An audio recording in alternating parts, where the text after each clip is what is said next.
All right, welcome to our 5th unit in AP Chemistry, Thermodynamics. This video is, well, obviously our first, but it kind of introduces you to the concept of thermodynamics.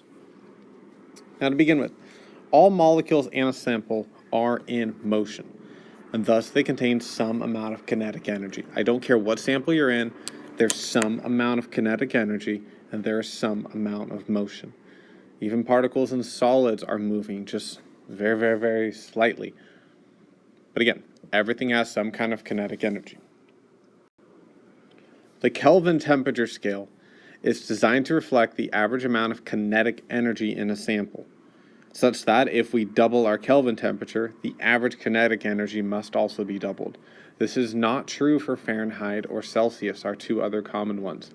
Kelvin is designed specifically to deal with kinetic energy. In fact, our lowest temperature, absolute zero, only really occurs on Kelvin scale meaning only on the Kelvin scale at zero do we actually have absolute zero. 0 Fahrenheit really doesn't mean anything. 0 Celsius means water freezes. Absolute zero is the only time where we have no kinetic energy. However, it's not quite physically possible currently. In addition, we find that as temperature increases, the distribution of kinetic energy becomes greater. Now this, hopefully you remember, goes back to the Maxwell-Boltzmann kind of concept, basically idea with gases. And what it is that this can represent the distribution of molecules at a certain temperature, where the actual y-axis represents how many molecules are moving at the x-axis, however much speed, or with that much kinetic energy. So again, number and kinetic energy. And what we know is that at a higher temperature, our distribution looks more like this, and that it's spread out over a much higher kinetic energy, and ultimately the larger range. However, the average amount is ultimately higher. So keep in mind that the area under these curves is supposed to be the same, but we find that again, as temperature increases, our kinetic energies spread out more. The distribution becomes greater.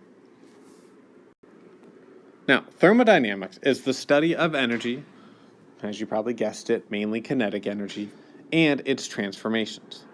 Now, energy is defined as the capacity to do work or to transfer heat.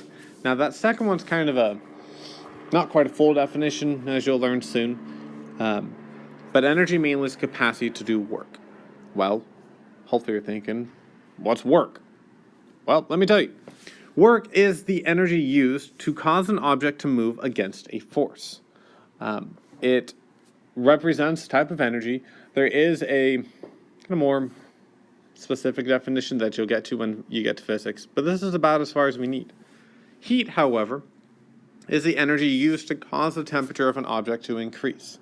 So work is when we use energy to move stuff, basically. And energy is when we use, or heat is when we use energy to rise the temperature of things. So work is when we move stuff. Heat is when we increase kinetic energy, both of which are using energy. And thermodynamics cares about both. However, in chemistry at least, mainly heat. So let's continue on. Energy is typically measured in joules or calories. Now, we'll talk in a bit different, but that is not the typical calorie you see in your food, and we'll get there in a bit. A joule is the SI unit for energy, meaning it's kind of the international standard, and unlike most other SI units, this is actually the unit that we will most commonly use. For example, the SI unit for mass is kilogram, but normally we just use grams. This time, however, we will normally use joules. And this actually does represent a force of 1 Newton, which is actually our SI unit for force. I think. That might be wrong. Don't quote me on that. Over a distance of 1 meter, which actually is the SI distance for length. Now, physics, you'll talk a lot more about Newton. Joules the main thing I want you to care about, and it's not nearly as obvious, is that when I say joules, I want you to think something about kilograms. Okay? Joules and kilograms. The actual unit of a joule is kilogram meter squared over second squared. To be honest, you don't care, except this. That means that if you're dealing with joules and something about grams, unless otherwise stated, you have to convert the grams to kilograms. That actually, if you're not in my AP chemistry class, you don't care about this, but for AP chemistry, a while ago in our kinetics unit, we had a problem dealing with the root mean square speed, and basically we all got it wrong. I threw the question off the test. Well, turns out the reason we all got it wrong is because we were using grams, when joules, which was actually involved, deals with kilograms. So, joules, kilograms. All right, so a calorie, notice the lowercase, represents the energy required to raise the temperature of 1 gram of water by 1 Kelvin.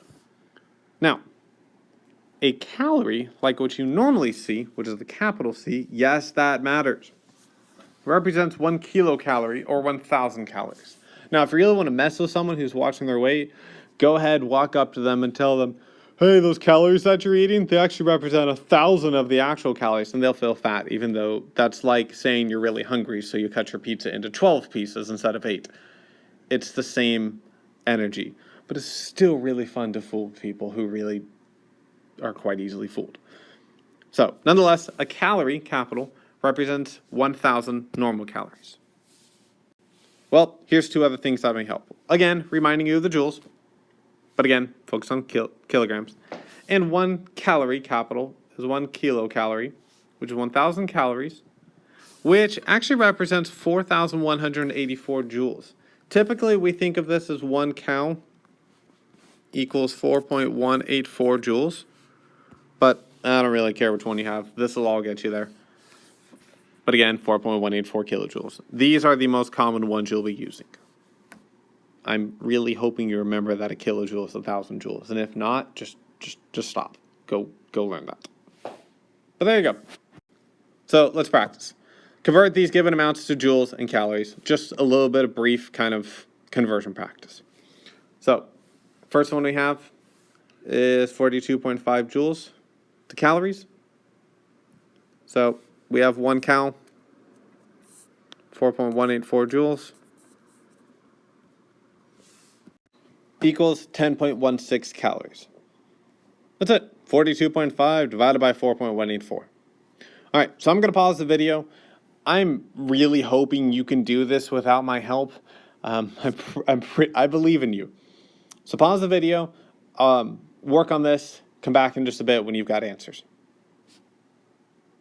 All right. Hopefully you've actually got answers to that. I'm just going to write them up there. If you have issues with this, watch some of my other videos. Watch the general and honors. This is AP. You're expected to know how to convert these. So let me show you the answers. All right. There are the answers. I did put them in correct number of sig figs. So if you have those answers, cool. If yours rounds to mine, that's great. Just every now and then, it's really good practice to actually keep things with the correct number of sig figs. That'll help with the AP exam and, well, life. But there you go. There are your answers. I'm going to go ahead and pause. No, I'm not. Actually, I'm just going to move on. No, I'm not. Actually, I'm going to finish this video. So with that, thanks for watching. Have a good day.